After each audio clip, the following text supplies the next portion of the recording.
ভারতের মণিপুর রাজ্যের কাংপুকপি জেলায় সশস্ত্র হামলায় এক নারীসহ ৩ জন নিহত হয়েছেন। শুক্রবার ভোরে সংঘটিত এই হামলায় আরও অন্তত 7টি বাড়ি আগুনে পুড়িয়ে দেওয়া হয়।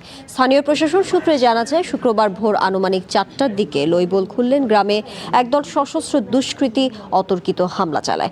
আকস্মিক এই হামলায় আতঙ্কিত গ্রামবাসী প্রাণ বাঁচাতে পার্শ্ববর্তী জঙ্গলে আশ্রয় নেয়। এই হামলাকে বর্বর সহিংসতা অভিহিত করে তীব্র নিন্দা জানিয়েছে মণিপুরের কুকি উপজাতিদের শীর্ষ সংগঠন কুকি এনপি মণিপুর কেআইএম।